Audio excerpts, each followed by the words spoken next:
Okay, ladies and gentlemen, I've been doing a couple of videos on the Redress Right channel. Those of you who don't understand, just look it up. It's associated with this channel. And those videos talk about mortgages. We're going to talk about mortgages, but we're going to talk about business. I have an individual who's going into bankruptcy court tomorrow. The court has already made the decision to lift the stay. However, the reasons for the court lifting the stay were in violation of the law. Now, it's okay. The bankruptcy court violates the law all the time, and the district court assists them by referring your case to the bankruptcy court in the first place. Bankruptcy courts are not courts. Do not get fooled by that. Bankruptcy courts are administrative because they carry out an administrative function. They are legislative judges and legislative tribunals, but they operate administratively. Yeah, I know it sounds complicated, but it really isn't. Just understand the fact they don't have jurisdiction. How do they get jurisdiction?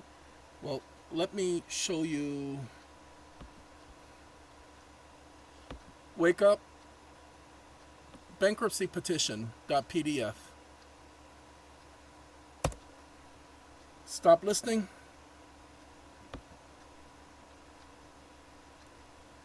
Ladies and gentlemen, they get jurisdiction because you voluntarily file a petition.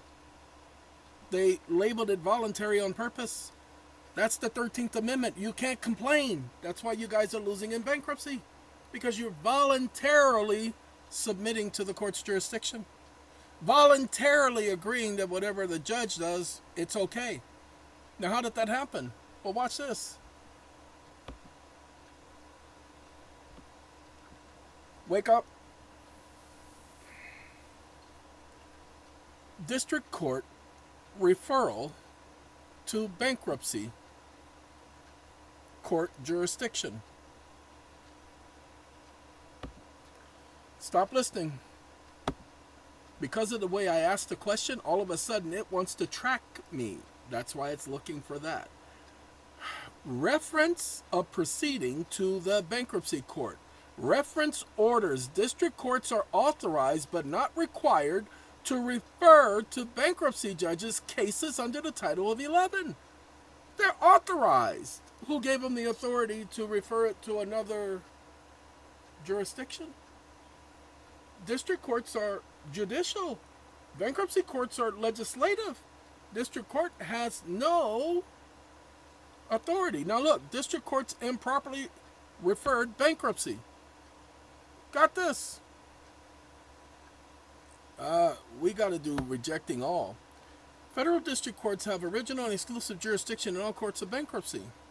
District courts may and routinely do, however, refer these cases and proceedings by standing orders of reference to bankruptcy courts in their district, which are constituted as units of the district court. No, they're not units of the district court. They're Article 1 courts. They could never be units. There's no such thing as a unit of the district court. Go ahead. Go find a law. The reference may be withdrawn by the district court for cause shown and must be withdrawn if the district court determines that resolution of the proceeding requires consideration of both bankruptcy code and the laws of the United States regulating organizations or activity affecting interstate commerce. Excuse me? No, it doesn't.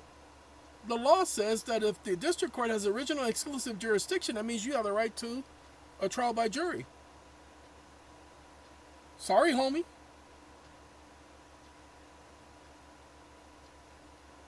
So, ladies and gentlemen, we've been challenging the district court and they've been ignoring. Pay attention. The bankruptcy court may also hear non-core related matters, but may not decide them without the consent of the parties. Unless the parties consent to a bankruptcy court's final adjudication on non-core related matters, the court must submit the proposed facts to the district court. We've been bringing this up all the time. Pay attention. The Fifth Circuit District Court improperly referred bankruptcy appeal to magistrate for final determination. You can't do that. The magistrate judge is the same level as the bankruptcy court judge. That's not an appeal. They're both legislative judges. Article 1 judges. That's like you appealing to your brother for something your father did. That don't make no sense, does it? So, that's what's going on. Hey, why Jones Day? I don't know. Why Jones Day? I don't know. You got to read that. I have no idea. Ladies and gentlemen, the situation is, and most people are not bringing this up, and so I'm producing a petition. This petition right here. Before the court, in and for the great state of, and then you put your cause number and so on and so forth. It's called a legal affidavit brief. We're talking about the character of the promissory note. Did you know that there's a difference between a promissory note and a note? Promissory note is defined under Article 9. No other article of the Commercial Code. Every state has adopted the Commercial Code, so you must use the Commercial Code for your state as it relates to the Uniform Commercial Code. Just simply put in UCC Article 9 and then put the name of your state, and it will show you where the very same information is for your state. It'll be almost identical with a couple of variations. And you add your code plus UCC. But to help you guys, this specifically states when it mentions the Uniform Commercial Code, equivalent as adopted by the state and incorporated herein by reference. Ta-da! Covered you. Now, you're not going to get this yet. I'm still working on it. I haven't proofread it. Whew. This took several hours yesterday.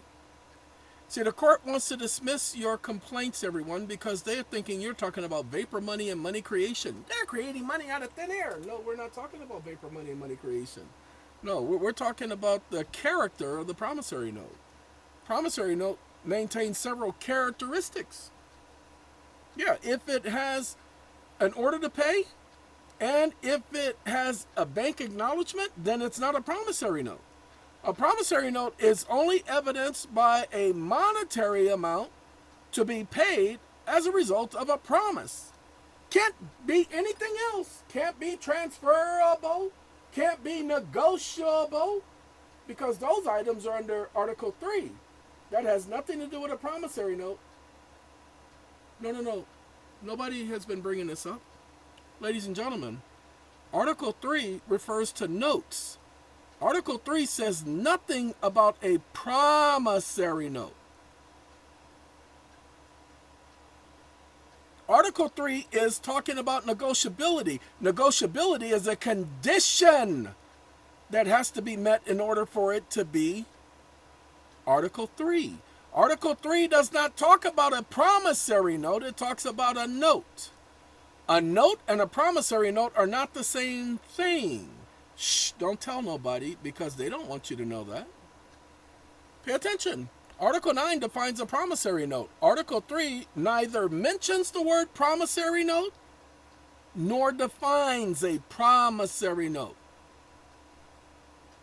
So Article 9, in order for a promissory note to match the description and definition of Article 9, it cannot contain an order. If it contains an order, it falls under Article 3. You cannot foreclose on an Article 3 note. You can only foreclose on an Article 9 note under the Non-Judicial Foreclosure Act. Don't take my word for it. Go look it up. So we're creating that document for some people. But for the time being, and this document brings it up, okay? Ladies and gentlemen, you need to go read Article 9, Section 210. Give me a second to find it. It's in here. Negotiable instrument, promissory note. That's enough of that. Like I said, I've been doing so much work on this. Note as collateral and security, not that part. Ladies and gentlemen, and we talk about such notes and the other thing that they talked about in Congress, circulating notes. Such notes are pledged collateral. So right after we talk about that, we go into pledged collateral. UCC Article 9, 210. Ladies and gentlemen, Do you know that the original creditor claiming that you owe them a debt, those are the people who are claiming that they're suing you? Do you know that you cannot bring up FDCPA, the Fair Debt Collections Practices Act? Because the Fair Debt Collections Practices Act only applies to debt collectors. So what can you do? Oh, what can you do? Oh, Lord B, I don't know. Oh, no, you bring up Article 9, Section 210, as it relates to your state's commercial code. Say what? Yeah, Article 9, Section 210 applies to creditors. And guess what? They have a 14-day obligation to give you a signed or authorized accounting. Say what? That's right. Look up the word authorization. That's highlighted. They have a definition section. Yeah, so the creditor has to sign it. Notice how every statement of accounting you get is never signed? Go ahead. Go look at all the statement of accountings you've gotten and it's never been signed. That's because you haven't asked for it under Article 9. That's right. It's never been signed because you haven't asked for it under Article 9. So go ahead and start asking for that signed comprehensive statement of accounting. Oh, and then you want, pay attention, this is very important, a listing of the collateral. But there's one final thing, ladies and gentlemen. You must give them a statement of accounting. What you think the actual accounting is. We've done this for all of our clients. Now pay attention. If they don't comply, they're automatically guilty and they must pay. There is a penalty. See, mandatory disclosure requirement.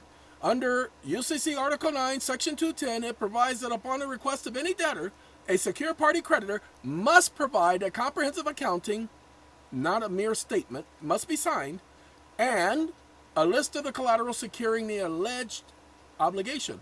A list of all collaterals. Not just one or two collaterals, all of the collateral. Okay, ladies and gentlemen? A list of all collateral. Why is that? Well, because there's a pledge collateral that nobody talks about. You know that 900% over-collateralization that they do? Well, that pledge collateral is the promissory note. Well, once they identify the pledge collateral, guess what? They have no more case.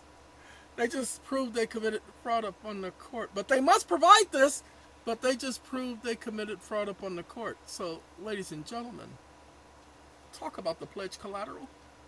Make them provide the listing of the pledge collateral. They must provide the pledge collateral. Now again, some of you are going to want this document.